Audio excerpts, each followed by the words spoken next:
hanya ketaatan, ketundukan kepada Allah Subhanahu wa Ta'ala. Ya. Baik, sampai buka lagi mejanya di depan atau kelebaran.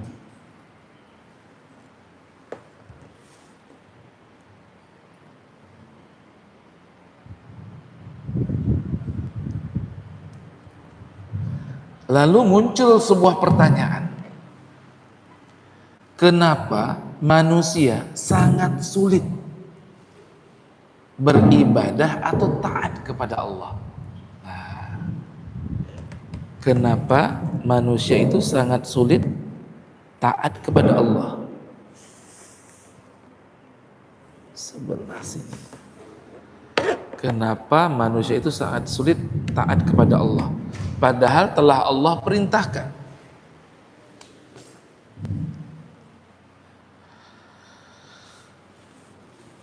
Karena ada kebutuhan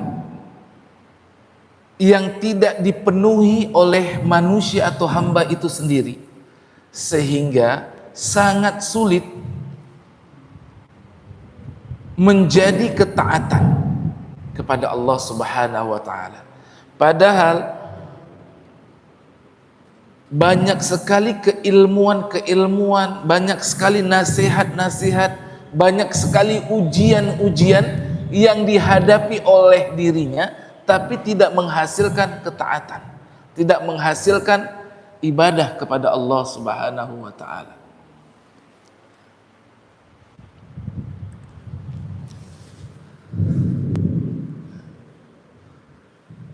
Ini landasan dasar supaya kita tahu bahwasannya Allah menciptakan kita untuk beribadah, lalu banyak manusia menyelewengkan haknya selain dari yang telah diperintahkan Allah. Ya. Ini adalah komponen yang hilang sehingga manusia tidak mampu taat, tidak mampu beribadah kepada Allah. Apa perintah Allah? Wa 'alallahi fatawakkalu in kuntum mu'minin, dan bertakwalah kamu kepada Allah jika kamu orang-orang beriman. Kita kehilangan dua konsep ini. Pertama, imannya lemah, kedua, ketakwaannya tidak pernah sampai. Iman, orang-orang yang beriman itu orang-orang yang berproses. Maka selalu Allah panggil dalam Al-Quran, ya ayyuhalladzina amanu. Prosesnya apa? Disuruh berpuasa. Prosesnya berpuasa untuk apa? La'allakum tattaqun, untuk menghadirkan ketakwaan. Dipanggil lagi untuk bersedekah, untuk bertakwa. Dipanggil lagi aqimis shalah wa atu zakah, untuk bertakwa. Proses beriman melahirkan ketakwaan.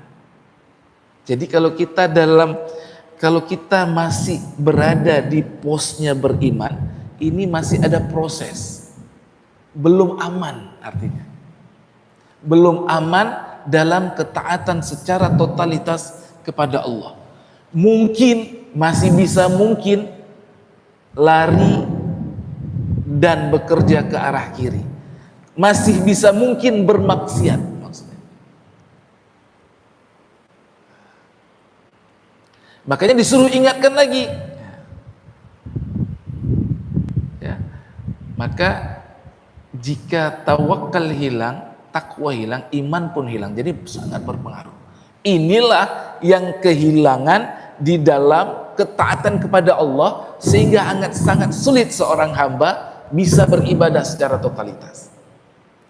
Maka proses awal edukasi itu adalah bagaimana menumbuhkan keimanan secara kefahaman, secara amaliyah, dan secara, kalau bahasa pendidikan, kinestetik, merasakan. Banyak orang hanya faham pada tataran pemikiran dan amaliyah, soleh itu, sholatnya tepat, tapi perasaannya nggak ada. Boleh dijadikan, coba kita melihat berapa banyak kita sholat lalu meneteskan air mata karena ada rasa iman. Jarang, Ustaz. Kita sholat, baca satu ayat lalu meneteskan air mata. Kenapa? Karena perasaannya, jiwanya, kolbunya tidak diimankan. Rukunnya bagus, keilmuannya bagus. Begitu pada tataran merasakan, nggak dapat. Makanya banyak sekali orang tidak mampu merasakan keimanan. Manisnya iman tidak mampu dirasakan. Tapi kewajibannya sudah gugur.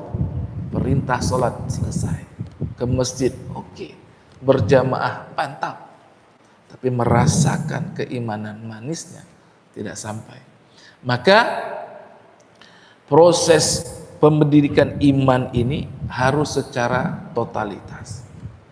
Hari ini hampir di semua lembaga pendidikan semuanya hanya formalitas. Yang penting tahu iman kepada Allah, kaji. Yang penting sudah mengenal Allah. Yang penting sudah tahu sifat Allah. Yang penting tahu akan ada kematian. Yang penting tahu akan ada kiamat. Tahu akan ada pembalasan. Hanya sekedar tahu. Inilah yang membuat manusia tidak mampu secara totalitas beribadah kepada Allah, menjadi hamba Allah secara totalitas. Maka dari itu, ya, dengan kekurangan-kekurangan kemampuan untuk taat kepada Allah, maka Allah turunkan sebuah peringatan lagi dalam surah Al-Baqarah ayat 208. Ya ayyuhalladzina amanu udkhulu fis-silmi kaffah. Kalau ingin betul-betul beriman bertakwa, syaratnya cuma satu, kafah, total belajarnya. Nah, kalau belajarnya setengah-setengah, lalu ditimpal dengan ilmu lain, setengah-setengah dengan timpal lain, maka tidak akan maksimal dalam ibadah kepada Allah. Nah, ini yang saya garis merah. Kalau tidak totalitas keimanannya dan tidak masuk pada sampai ketakwaan, maka pasti dia akan berhadapan dengan musuh dan dia pasti kalah. Pasti. Kata Allah, "Wala tattabi'u khutuwatis syaitan." Dan janganlah engkau ikuti langkah-langkah syaitan. Kalau imannya tidak totalitas terperbaiki, kemungkinan akan mengikuti langkah-langkah syaitan. Dan ini sudah terjadi. Sudah terjadi. Disinilah muncul maksiat. Padahal urung pakai kopiah. Kepala pesantren loh. Guru agama loh. Ada kemungkinan itu. Karena tidak totalitas. Maka perbaikan ini memang harus totalitas, back to basic, kembali ke awal, mempelajari dengan totalitas keimanan dan ketakwaan kepada Allah. Karena lain, tak bisa merubah struktur bangunan yang goyang, tak bisa dibongkar dinding ditambah dengan yang lain, bongkar dari pondasinya, siapkan cakar ayamnya yang kuat. Naikkan kelas besinya, tidak bisa besi 12. Begitu kira-kira. Tidak bisa cuma diganti bata saja, dinaikkan lagi, hancur. Dipoles. Akan jadi keruntuhan umat. Nah, musuh pertama kita adalah syaitan. Yang akan membimbing kita, menarik kita dalam kemaksiatan kepada Allah. Ingkar namanya. Dalam bahasa kita, ingkar kepada Allah. Setelah beriman, meyakini Allah, ada potensi yang disebut dengan ingkar atau bermaksiat. Nah, Ini musuh pertama yang akan memberikan bisikan-bisikan. Kualitas ini melakukan bisikan, melakukan godaan, dan melakukan uwas-uwas dalam jiwa kita. Yuwaswisu fi sudurin nas. Cuman itu kualitasnya. Membunuh orang nggak bisa, syaitan tidak bisa membunuh orang. Selama perjalanan saya menjadi peruqyah dari 2014, tidak ada syaitan membunuh orang, nggak ada. Tapi dengan bisikannya, manusia bisa mengambil keputusan untuk bunuh diri. Bisa. Ingkar kepada Allah, putus asa, bunuh diri. Skripsinya nggak selesai-selesai, bab 3 dicoret, disuruh ganti judul lagi, uang sudah banyak habis, stres. Ada kawannya yang biasa-biasa saja, lulus. Depresi, tekanan, depres namanya. Tekanan itu disebut dengan depres, karena dia dalam jiwa disebut dengan depresi. Tekanan-tekanan itu menguncang jiwanya, timbul rasa goncang, depres, ya, atau namanya depresi, lalu dia putus asa, lalu ingin menyelesaikan hidupnya dengan cepat karena tidak ada iman. Maka pembelajaran ini harus sangat mengakar, ya. Karena musuh kita ini adalah tidak nampak, ini musuhnya nggak nampak, ya. Jadi orang yang bermaksiat itu telah mengikuti langkah-langkah syaitan bermaksiat. Nanti kita kecilkan lagi, maksiat apa yang sedang merajalela hari ini, keingkaran apa terhadap keimanan itu yang sedang merajalela. Kita tidak bahas semuanya, tapi kita kerucutkan kepada yang sedang populer saja. Baik,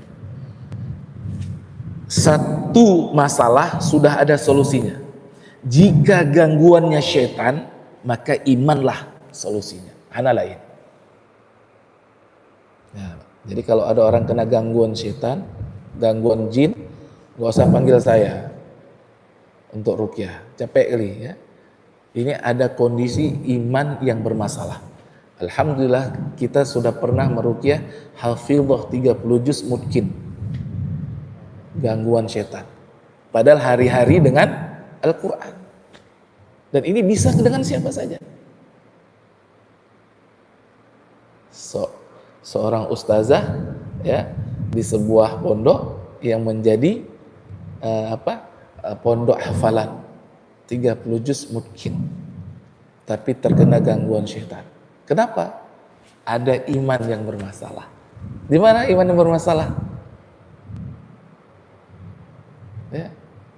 Dia tidak mampu bersyukur terhadap orang tuanya. Kecewa terhadap orang tuanya, bahaya. Kecewa aja bahaya ada. Kecewa terhadap yang telah Allah tetapkan, maka gangguan. Ya. Iman yang keenam itu adalah takdir. Ya, ada yang kecewa terhadap takdir Allah, maka akan terjadi gangguan was-was. Setelah dia menerima orang tuanya, dia minta maaf, lalu orang tuanya memaafkan. Kenapa saya lahir dengan orang tua yang begini, Ustaz? Masya Allah. Menyuhana begini kah Anda jadi 20 juz? Kalau tidak dengan orang tua itu, Anda tidak menjadi hafidhah. Hah? Jadi begitu, Ustaz. Jadi ada orang yang kecewa dengan orang tua. Ya Allah, ya. Nah, jadi musuh pertama kita adalah syaitan, tak tampak, maka yang harus diangkat adalah keimanan dan ketakwaan, lain nggak ada. Kalau kita bilang maksiat yang merajalela hari ini, kita bagi dua dulu. Ini dengan syaitan atau manusia. Nah, maka muncul dakwah. Nah, ini landasan dakwah. Al-Baqarah 119. Inna arsalnaka bil haqqi basyiran wa nadhira. Sesungguhnya kami telah mengutus Muhammad dengan kebenaran sebagai pembawa berita gembira. Dakwah pertama harus memberikan kabar gembira. metode dakwah. Bukan saya yang bilang. Sebenarnya sudah ada metode dakwah. Kasih dulu kabar gembira. Alhamdulillah, insya Allah yang sholat ini semuanya pasti Allah masukkan dalam surga Allah. Pasti. Kasih kabar gembira. Jangan datang-datang, insya Allah walaupun sholatnya bolong-bolong neraka. Belum apa-apa sudah membuat dakwah. Kasih kabar gembira dulu. Ini metode dakwah. Rasulullah itu tidak pernah menghujat seseorang, tidak pernah. Kasih kabar gembira. Ini metode dakwah. Muncul dakwah setelah ada gangguan, setelah ada musuh, maka Allah berikan kekuatan kita supaya kita terhindar dari langkah-langkah syaitan. Maka harus ada yang mendakwahi, membawa kebenaran dengan memberikan kabar gembira. Kayak kalau saya datang, gangguan. Udah berapa tahun? Dari 2014 kan. Sudah 18 tahun saya gangguan. Saya bilang, mudah kali sembuh ini. Biasa. Padahal tanya hanya diputih panjang tubuh, tapi kasih kabar gembira. Mudah nih bagi Allah. Saya tambah lagi yang kedua. Sama Allah ini mudah sekali. Semudah mengangkatkan air laut ke atas dunia. Mudah sekali bagi Allah. Tambah senang lagi dah. Saya sudah 18 tahun saya sudah cerai dari suami saya diusir sama orang tua saya dipisahkan sama saya, gangguan depresi pula. Ini sama Allah sangat mudah. Kasihkan kabar gembira. Dan alhamdulillah ya, sudah mulai membaik 2 kali pertemuan. Tidak ada ruqyah, cuman memberikan kabar gembira. Ya, ini sedang di jalan di Dinsos ya. Jadi saya partnernya Dinsos dalam beberapa kasus, termasuk kasus-kasus untuk anak yang berkelakuan dengan hukum yang tidak bisa dipidana tapi dibina di Dinsos. Nah, ini kerjaan kami. Jadi memang kerjaannya dengan orang-orang maksiat, Pak. Kelas 6 SD memperkosa adik ratingnya. Nggak bisa dipidana, tapi harus dibina. Nanti sampai umurnya baru disidang. Kalau belum habis masa jadwal binaannya. Masya Allah. Jadi yang pertama ini dakwah kita, kabar gembira dan memberi peringatan. Yang kedua kasih peringatan. Kalau nggak berubah, Allah akan uji yang lebih berat. Yuk kita berubah, naikkan kualitas iman kita. Dan ini metodenya. Dan engkau tidak akan diminta pertanggungjawaban tentang penghuni neraka. An ashabi jahim, tidak akan diminta. Tenang, seorang pendakwah hanya memberikan kabar gembira, kasih peringatan jalan yang benar. Insya Allah apapun hasilnya itu tidak ada hubungan sama kita, karena yang mampu memberikan hidayah adalah Allah Subhanahu wa ta'ala. Jadi tidak ada seseorang itu menentukan nasib seseorang, tidak ada, dan tidak mampu. Kerja kita sampaikan kebenaran, sampaikan kabar gembira, kasih peringatan. Dakwah.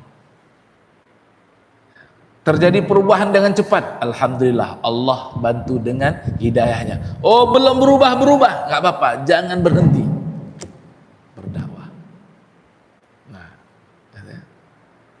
Nah, ini musuh pertama dengan dakwah. Ternyata sudah ada musuh kedua menunggu. Langsung Allah kasih di ayat 120 di bawahnya. Kita mau dakwah dihadapkan dengan musuh kedua. Walan tarda ankal yahudu walan nasara. Ini jelas. Dan tidaklah orang-orang Yahudi Nasrani tidak akan rela kepada diri kita Muhammad dan umatnya, nggak akan rela. Ini musuh kedua ini, Pak. Ini musuh yang real, yang nampak. Terputus ya. Sebelum engkau mengikuti agama mereka, gaya mereka, kebudayaan mereka, cara berpikir mereka dan ilmu mereka, sebelum engkau mengikuti mereka. Jadi dia akan masuk pada semua. Jadi kalau udah ada gaya-gaya pakai baju yang ada salibnya anak-anak, itu udah mulai masuk budaya. Sudah masuk anak-anak perempuan sekarang, Pak. Anak perempuan sekarang kalau merokok kan nggak enak, pakai vape perempuan sekarang. Di kafe-kafe, anak ini tanya merokok, anak di vape biasa. Sudah mulai hidup dengan gaya-gaya Yahudi dan Nasrani. Memang inilah musuh yang nyata. Yang kedua, sampai gaya hidup, gaya hiburan, gaya fikirnya, stylenya, kehidupannya, semuanya mengikuti gaya-gaya mereka. Ya. Dan jika engkau mengikuti keinginan mereka, setelah kebenaran sampai, tidak ada bagimu perlindungan dan pertolongan Allah. Nah, ini bahaya sekali, ini peringatannya. Jika telah beriman, mengikuti gaya mereka, maka Allah hilangkan perlindungan dan pertolongan Allah.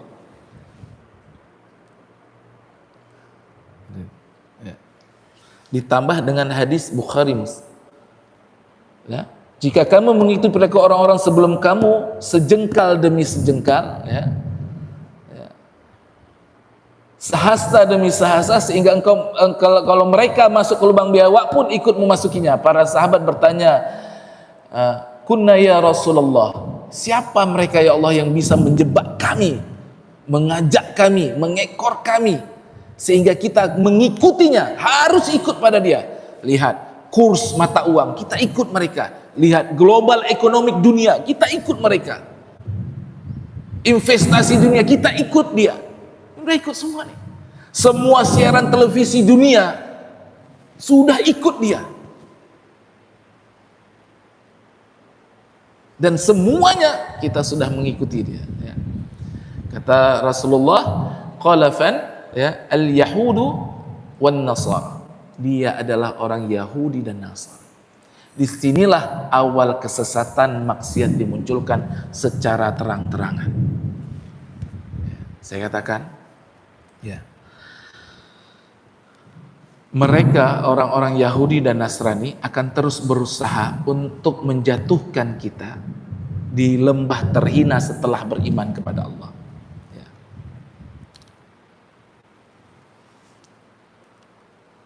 Wala taqrabuz zina. Ini maksiat yang pertama. Wala taqrabuz zina innahu kana fahishatan wa sa'a sabila. Apa yang dikatakan, janganlah kalian mendekati zina, sungguhnya zina adalah perbuatan keji dan seburuk-buruknya jalan. Sudah masuk maksiat. Ini dibuat oleh siapa? Syaitan atau Yahudi atau Nasara?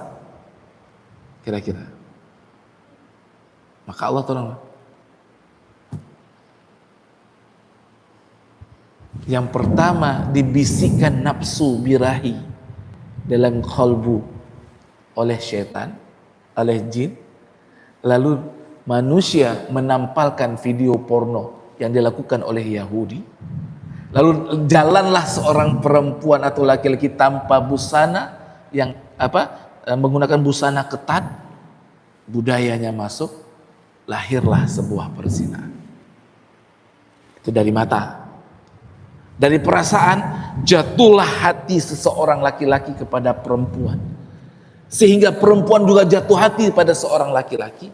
Lalu dia menonton sebuah film drama percintaan. Korea boleh, India boleh, racin boleh, sehingga muncullah bunga-bunga jiwa itu seperti yang mereka tonton. Maka menjadilah sebuah pacaran, dan pacaran menjadi sebuah kewajiban di kalangan remaja. Belum ada pacar, Ki? Oh, mak nggak gaul, Pak. Di kalangan remaja nggak pacar, nggak gaul. Ya. Sudah belum? Berapa kali udah putus? Sekali aja. Aku 4 kali, Pak. Pacarannya adu-adu banyak, Pak. Luar biasa. Jadi ini adalah pekerjaan antara syaitan yang Allah bilangkan sebagai penyesatan kita, lalu ditambah dengan Yahudi dan Nasara menjatuhkan umat Islam. Ini sasaran tembaknya cuma satu, Cuman umat Islam, cuman umatnya Nabi Muhammad, mereka bergabung menjatuhkan serendah-rendahnya umat. Karena umat Muhammad ini tinggi sekali, dimuliakan Allah. Jadi dimuliakan Allah. Sudah tahu sampai sini siapa musuh kita? Ya, ya. Baik.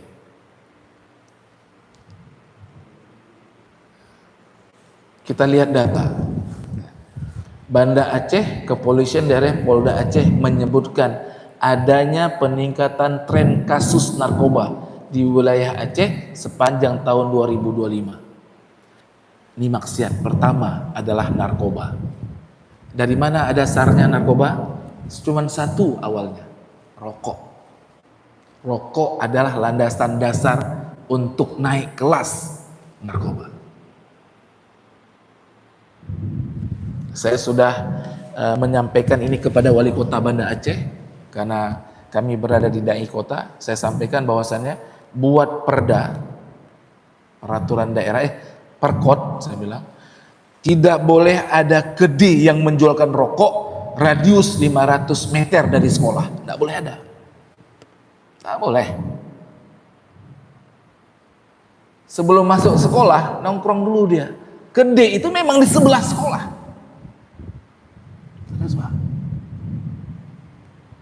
Harus 1 kilometer ada kedai yang boleh jual rokok. Tidak boleh. Harus dekat. Kalau ada, pindah. Karena ini kawasan tidak boleh ada rokok. Di samping spam ada kedai kecil jual rokok. Di samping sekolah. Ini namanya sia-sia usaha. Sudah saya sarankan tapi tidak dipakai. Siapalah kita, DPR bukan apa bukan. Pokoknya kita sampaikan peringatan. Kita sampaikan peringatan. Usul saya Pak, jangan ada orang jual rokok di samping sekolah radius 500 meter. Jadi nggak sempat dia keluar main-main jalan ke sana balik sini. Tak boleh. Ya. Apa yang terjadi? Ada 1113 perkara. Masya Allah. Aceh ini narkoba. Ya.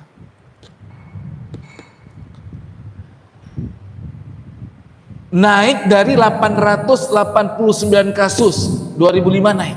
Ini data terakhir 2025. Ya. Kalau sampai sekarang naik lagi Pak, tapi belum dirilis. Karena setiap tahun dia rilis. Nanti per Desember baru penghimpunan, Februari baru keluarnya setelah 2 bulan. Nah, ini data, artinya ada 1113 perkara di Aceh. Dan ini rata-rata adalah pelajar. Yang kedua,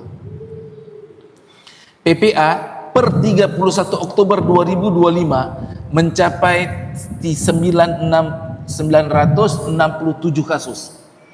Itu kekerasan seksual dan kekerasan tangan kepada perempuan dan anak. Hampir 1000 Pak.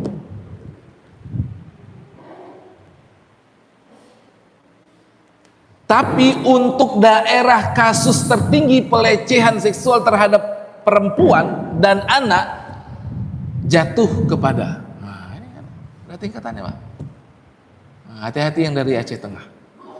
Ini ranking 1 pelecehan seksual. Memang biasa-biasa aja. Disusul dengan Aceh Utara. Baru Banda Aceh. Nah, per Juli ini belum dirilis, Banda Aceh sudah naik Pak. Jadi peringkat kedua.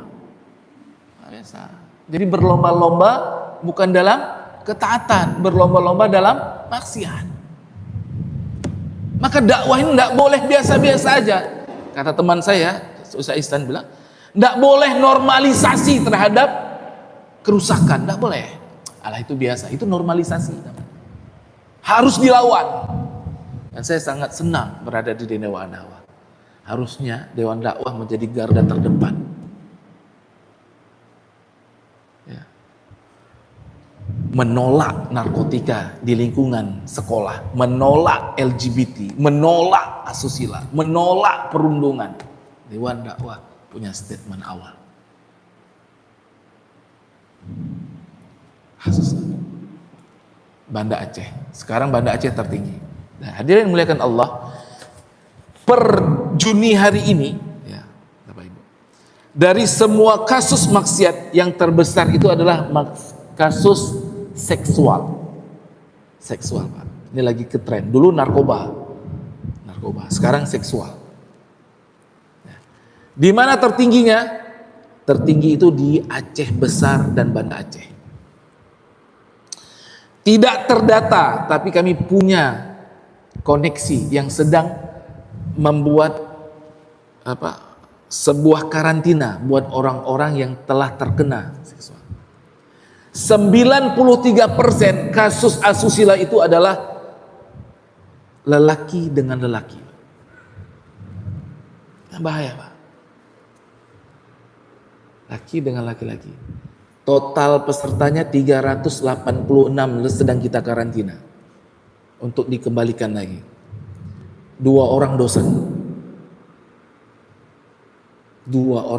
Ini yang ngaku sehingga kita bisa melakukan perbaikan. Mahasiswa. Selebihnya korban yang ingin kembali. 386 itu kalau kita cari cerita semuanya terangkai, Pak. Memang ji ataji pakai. Ji ataji yang pakai. Gok nyan pakai. Merangking semua, Pak. Ngeri sekali, Pak. Terangkai semua ini. Ini maksiat di kota Banda Aceh. Maka kita harus lawan ini. Maksiat seksual ini yang pertama ada namanya pemerkosaan atau percintaan wanita dan laki-laki, atau wanita yang dipanggil, ya, namanya sekarang sudah ngetren, namanya pekerja seks komersial, ya. Atau laki-laki yang dipanggil namanya gigolo. Ya, laki-laki. Ini pecintanya cuman sejenis. Gigolo menggunakan perempuan. PSK tadi menggunakan laki-laki cuman sejenis. Ada namanya, ini sebagai keilmuan ya, biseksual. Biseksual ini penyakitnya seorang laki-laki bisa, ya, berhubungan dengan laki-laki, bisa berhubungan dengan perempuan. Gawat, Pak. Di Aceh sudah ada biseksual. Yang ketiga adalah biseksual. Yang ketiga homoseksual, pencinta lubang tai, ya, namanya, yang kasar sedikit ya. Jadi laki-laki dengan laki-laki, lesbian, perempuan dengan perempuan. Makanya SDIT waktu interview saya dengar bagus sekali. Dia mencoba membatasi ada hubungan lesbian, perempuan atau laki-laki. Ya. Kamu bagaimana tanggapannya tentang, saya dengar interview. Bagus sekali. Sudah mulai memutuskan jaringan itu masuk ke kampus. Bagaimana kamu tanggapan untuk mencintai seorang perempuan? Senang, jadi teman, tidur bareng. Nah, homo dan lesbian ini terjadi sekarang paling banyak di mana, Pak? Pesantren. Dan itu pesantren tradisional. Nah, setelah kami datang dan kami teliti melihat, ya, hampir semua pesantren tradisional itu punya kulah besar untuk mandi bersama, nyan awai. Itu pertama sekali muncul birahi untuk melihat lawan jenis, Pak. Tempat mandi perempuan, Pak, kulahnya besar, imano sama-sama ini. Padahal aurat ini. Setelah kami teliti, kami datangi beberapa pesantren, memang begitu rupanya. Laki-laki juga begitu. Mulailah mereka bercanda-canda. Yang laki-laki pegang pantat kawannya. Bahenol lagi. Udah, ini awal, Pak, awal cerita. Bercanda, sentil-sentil ini, ini yang laki-lakinya diputar putingnya pokoknya ada aja sampai muncul birahi berulang-ulang. Yang perempuan gitu juga, ya, pakai baju ganti baju, gantian bajunya, roknya, sampai bagian dalamnya juga gantian, merasa menyenangkan. Ini awal. Kalau kita nggak turun, kita nggak tahu nih penyebabnya. Nah, maka untuk itu, ya,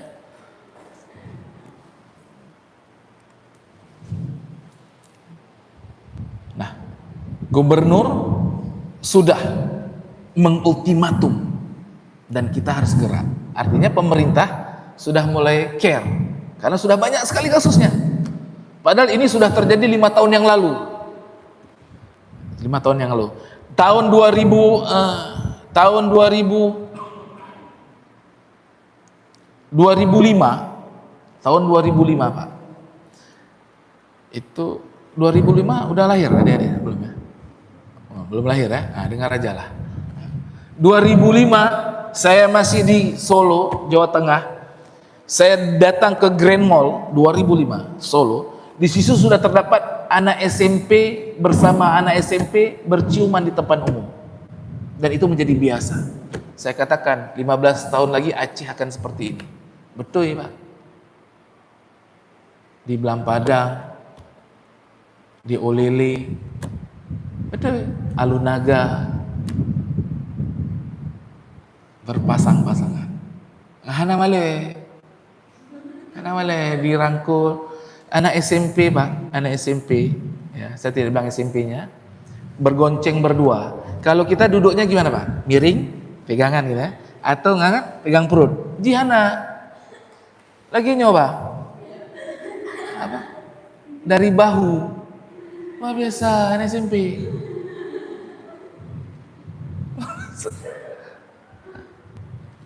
Saya berhentikan. Ini satu lagi, namanya e-queer. Ini modus baru di anak-anak sekolah SMP dan SD. E-queer ini equation queen, artinya ini memang anak baru. Mereka tidak punya pilihan. Pokoknya apa yang dirasa, mau laki-laki boleh, perempuan boleh. Ini bahaya. Korbannya SD SMP. SD SMP. Makanya saya datang, turun. Kenapa kayak gini kalian? Enggak, kalau orang tua tahu gimana nih? SMP. Apa yang dilakukan Pak? Dia parkir Hondanya yang laki-laki. Ubeno badan. Ubeno Pak. Ubeno segini kecil, kurus. Dia tantang saya. Bang, Mak. Urusan Pak Ron. Allahu Akbar nih. Ini yang terjadi. Dia tantang, kalau kita sentil, insya Allah terbalik dia. Tapi begitulah kalau kita tidak menyiapkan iman sekarang dengan baik dan kuat. Ya. Nah, orang baru tahu bahwasannya semua asusila itu ternyata ada ujungnya. Apa ujungnya? Sebuah virus penyakit yang mematikan. Nama virusnya HIV. Nama penyakitnya AIDS. Salah. Virusnya HIV, penyakitnya AIDS. Belum ada obatnya. Dan pasti mati dalam kekeringan, semakin kurus karena imunitasnya yang diajar. Makin kurus, makin ciut. Dan orang-orang yang terkena HIV AIDS ini, dia punya satu komitmen. Saya ditularkan, insya Allah akan saya tularkan yang lain. Berhati-hatilah ayah bunda, bapak ibu, kita harus kuatkan dakwah kita, karena dakwah ini adalah salah satu pencegah dan benteng dari kemaksiatan. Kita nengok data terakhir, kafe tongkrongan favorit Gen Z. Ini data 2022 ya. Dan ini yang hari ini terjadi 2025 yang paling bawah Pak. Semua transaksi di situ sekarang. Yang paling bawah. Yang sudah ada tempat duduk-duduknya di depan, itulah tempat transaksi sekarang. Ya, bayar tipu. Jadi ada di daerah kita kawasan nongkrong yang 24 jam, cuman itu dia. Sampai subuh kita datang masih duduk dia di situ. Jadi jangan khawatir. Kafe biasa tidak terjadi, Pak. Orang cuman menikmati kopi. Tapi di Indomaret itu poin itu yang ada dulu, dia terjadi transaksi. Kenapa dari dulu kita, makanya di Padang sampai sekarang tidak ada Indomaret. Saya baru pulang dari sana juga tidak ada Indomaret sampai sekarang. Karena transaksi semua di situ. Di situ bisa bayar pakai payment segala barang. Dia anak pengkes jadi pakai dana, boleh bayar. Di sana bisa dicairkan, tempat lain tidak bisa. Di kafe bisa cairkan dana, tidak bisa. Di situ bisa. Semua transaksi bisa dicairkan di Indomaret. Nah, jadi jangan bangga kita di kampung kita ada Indomaret. Jangan bangga. Waspadalah, waspadalah. Hadirin yang muliakan Allah, ini akan terus gontok-gontokan antara dakwah dan maksiat. Sama-sama gencar. Cuman masalahnya musuh kita berdua, musuh kita dua.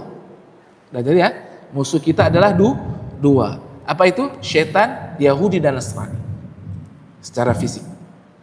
Nah, jadi yuk kita bangun medan dakwah perang.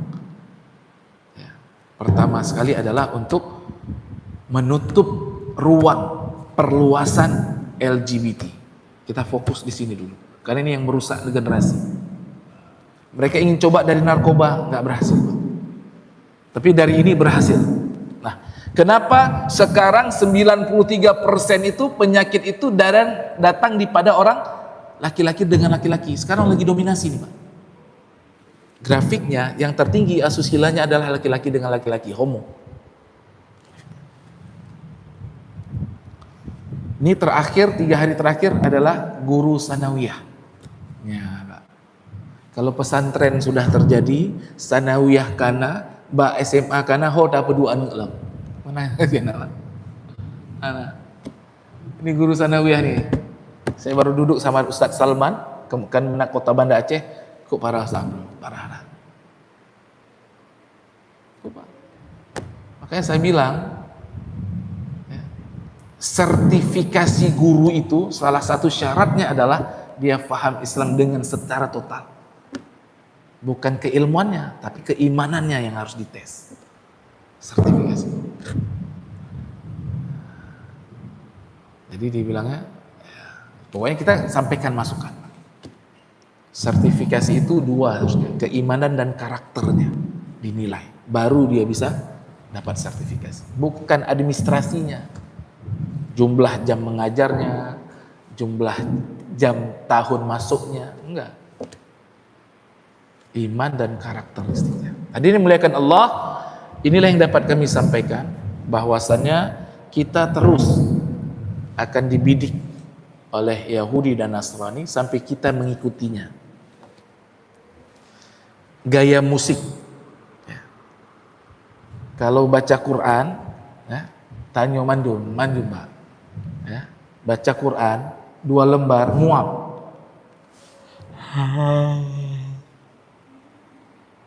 Mendengar musik pakai HP lejum hadang muap, lejum.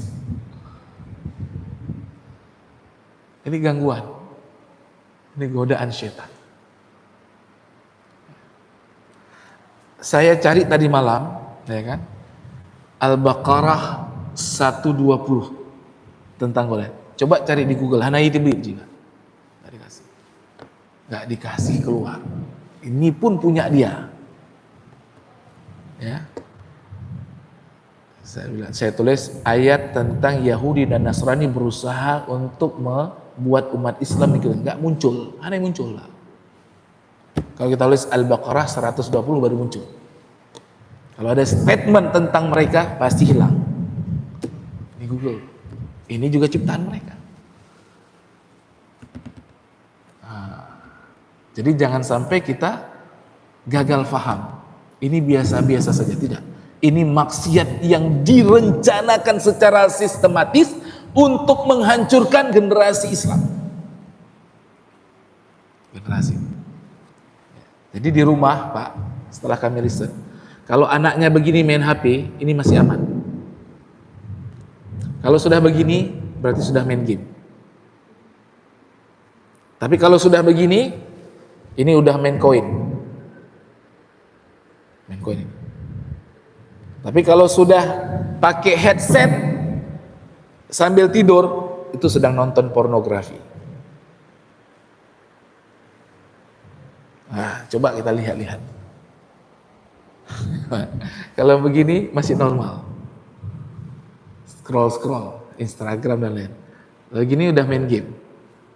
Masih nampak suaranya besar dia. Masih besar. Kalau sudah kecil suaranya, dia sudah dekat, ini udah serius. Ini ada uang yang dia tabung. Pakai chip dan sebagainya. Tapi kalau sudah rebahan, miring, nggak mau nampak orang, pakai headset, itu sudah nonton video porno. Fahamilah dakwah kita, kalau kita tidak tahu medan pertempuran kita, kita kalah di medan dakwah. Kita tidak tahu lawan kita akan kalah di medan dakwah. Mundur terus rata. Tapi kalau kita tahu lawan kita, metodenya, kekuatannya, kita siap untuk perang dengan dakwah. Nah, ya, jadi adik-adik, selagi saya sampaikan lagi waktu saya jangan mundur dari medan dakwah. Kemarin ya, jangan mundur. Satu-satunya cara menyelamat kita daripada gangguan mereka, melawan. Tidak ada cara. Satu-satunya cara agar kita terhindar adalah melawan dengan dakwah. Alhamdulillah, semoga Allah berikan kita kemampuan bahwasanya dakwah ini sudah diperintahkan kepada Rasulullah dengan cara yang baik dan benar, dan memberikan kabar gembira. Kalau tidak mau, maka berikan peringatan. Cuman itu. Yang kedua, gangguan kita adalah wala tattabi'u khutuwati syaitan. Dan jangan ikuti langkah-langkah syaitan. Langkah syaitan itu cuma satu dia. Dia hanya menjatuhkan kita pada ruang kalbu. Iri, dengki, hasad, fitnah, ghibah itu di sini. Tapi kalau gaya hidup, style, itu yang Yahudi Nasrani. Jadi tahu kita pisahnya. Jadi gangguannya pada style hidup atau pada perasaan. Semoga Allah berikan kita kemampuan untuk memahami lebih lanjut, bahwa masih panjang slide-nya, ya. Kita tidak bongkar semua, nanti kita bongkar lagi. Bahwasannya dakwah ini menjadi perang utama karena perintah kepada Rasulullah SAW dan pada umatnya. Ini perintah. Satu-satunya jalan untuk menyelamatkan hidup kita dari maksiat yang diatur secara rapi adalah berperang di medan dakwah. Berperang di medan dakwah. Nah, semoga Allah berikan kita kemampuan dan kesehatan untuk bisa terus berlanjut berperang di medan dakwah. Minimal menyelamatkan generasi kita, minimal mengecilkan ruang gerak mereka, minimal menciptakan pencegahan dini agar korban tidak terjadi lagi. Nah, pasti puskesmas juga punya data ini harusnya. Nah, karena kemarin Pak Ucup, ya, bidang penyakit di Kota Banda Aceh sudah mengatakan demikian. Parah kali Ustaz.